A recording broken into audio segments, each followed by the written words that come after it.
Chandrayaan 2 mission की बात करें तो उसमें विक्रम लैंडर के लिए टोटल 4 फेज थे, जिसे अच्छे तरीके से समझने के लिए चलिए ग्राफ पर चलते हैं। तो दोस्तों हम आ चुके हैं अपने ग्राफ पे, और ग्राफ को समझने से पहले मैं आपको एक पॉइंट क्लियर कर देना चाहता हूँ। देखो, कोई भी स्पेसक्राफ्ट जब किसी सेलेस्टियल बॉडी पे लैंड करता है तो उस पे दो तरह की वेलोसिटीज काम करती है। पहला होता है हॉरिजॉन्टल वेलोसिटी और दूसरा होता है वर्टिकल वेलोसिटी। तो इस ग्राफ को अगर आप देखोगे तो इसमें ये जो वाई एक्सिस है ना, ये एल्टीट्यूड को रिप्रेजेंट करता है, यानी कि ऊंचाई को, और ये जो एक्स एक्सिस है ये लूनार सरफेस को रिप्रेजेंट कर रहा है। तो इस ग्राफ में विक्रम लैंडर के 3 लैंडिंग फेजेस हैं, rough breaking phase, camera costing phase और फाइन ब्रेकिंग फेज। अब यहाँ पर आप जो है ये ट्रेजेक्टरी देख सकते हो, एक येलो कलर में है और एक डॉटेड रेड कलर में। ये जो येलो कलर का ट्रेजेक्टरी है ये असल में दिखाता है जो इसरो ने डिसाइड किया था, जो एक्चुअल ट्रेजेक्टरी होनी चाहिए थी, और ये जो रेड डॉटेड ट्रेजेक्टरी है इसको इसने एक्चुअल में परफॉर्म किया था। अब यहाँ पर आप देख सकते हो कि इस जगह में जब विक्रम लैंडर ऑर्बिटर से अलग हुआ, उसके बाद रफ ब्रेकिंग फेज में घुसा,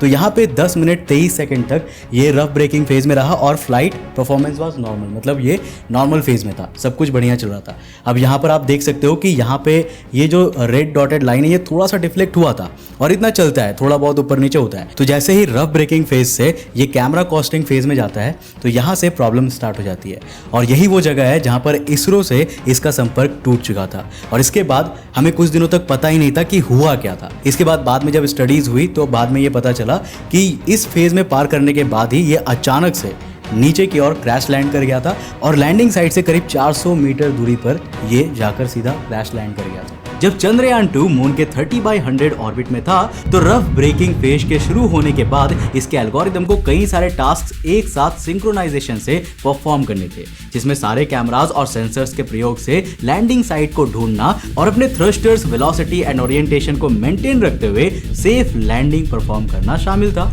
और ये टास्क किसी स्पेसक्राफ्ट के लिए सबसे ज्यादा कॉम्प्लिकेटेड होता है, क्योंकि यहाँ पर स्पेसक्राफ्ट काइंड ऑफ ब्लाइंड हो जाता है। बट थैंकफुली विक्रम लैंडर में इसी फेज के लिए एक खास तरह का navigation system called INS install किया गया था। देखो, चंद्रयान 2 के लैंडिंग एल्गोरिदम काफी क्लियर थे कि उसे बस अपने कोड के मुताबिक सेफ लैंडिंग, अपने वेलोसिटी और एल्टीट्यूड को मैनेज करके अपने थ्रस्ट को कंट्रोल करते हुए डिसाइडेड लैंडिंग जोन पर उतरना था, और ये ऐसा करता भी। पर इसरो द्वारा विक्रम में इंस्टॉल किए गए प्रोग्राम में कई सीरियस गलतियां भी थी। हाँ, आपने बिल्कुल सही सुना, विक्रम लैंडर के मून पर क्रैश होने की असली वजह विक्रम लैंडर में इंस्टॉल किया गया प्रोग्राम और उस पर लगाई गई अनवांटेड लिमिटेशंस थी, जो अनजाने में लगाई गई या जानबूझकर, ये अभी भी एक सवाल है। तो according to ISRO chief Somnath, Vikram lander के प्रोग्राम में 3 बड़ी मिस्टेक्स हुई, जिसमें पहले सबसे बड़ी मिस्टेक ये थी कि विक्रम लैंडर के कैमरा कोस्टिंग फेज में मून सरफेस से 7 से 4 किलोमीटर बाद विक्रम लैंडर के थ्रस्ट को मैनेज करने का कंट्रोल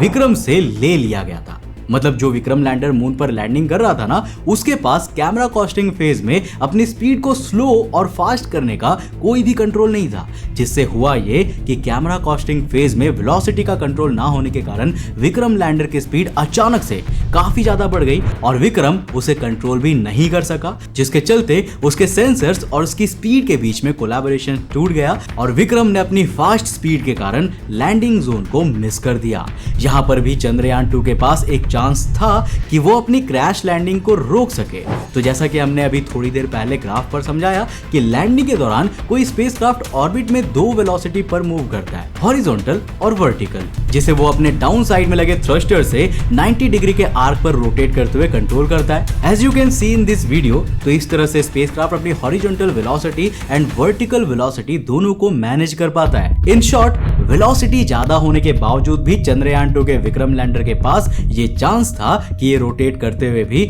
अपनी स्पीड को कंट्रोल करके उनके सरफेस पर लैंडिंग कर सके। लेकिन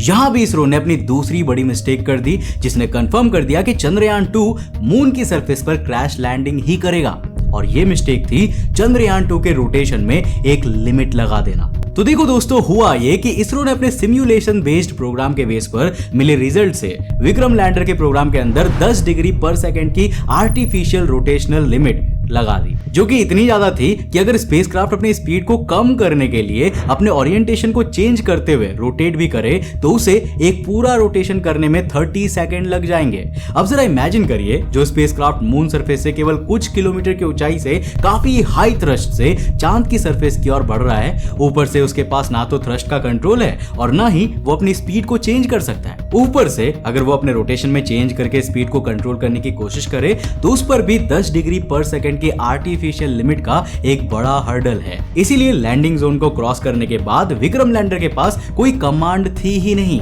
ऊपर से इस लिमिट के कारण इतना समय भी नहीं बचा था कि वो अपना एक पूरा रोटेशन कर सके। विक्रम लैंडर ने अपनी पूरी कोशिश की, पर इसरो द्वारा लगाई गई लिमिट के कारण ना चाहते हुए भी मून के सरफेस पर लैंडिंग साइट से केवल 500 मीटर की डिस्टेंस पर क्रैश हो गया। नाउ वेल, इसमें सच में इसरो की गलती है भी या नहीं ये मैं भी नहीं कह सकता, क्योंकि चंद्रमा की सतह पर लैंडिंग परफॉर्म करने का ये इसरो का फर्स्ट एक्सपीरियंस था और उस समय भारत के पास चांद की लैंडिंग से जुड़े होने वाले प्रॉब्लम्स और डेटा की कोई भी इंफॉर्मेशन नहीं थी। ये जो पूरा एल्गोरिदम चंद्रयान 2 के विक्रम लैंडर में डाला गया था ना, वो बस सिम्युलेशन पर बेस्ड था और जैसा कि हम जानते हैं कि रॉकेट साइंस में सिम्युलेशन डेटा एक्चुअल रियलिटी से कोसों दूर होता है, जो कि हमें यहाँ भी देखने को मिला। तो ये थी पूरी कहानी चंद्रयान 2 के क्रैश लैंडिंग की।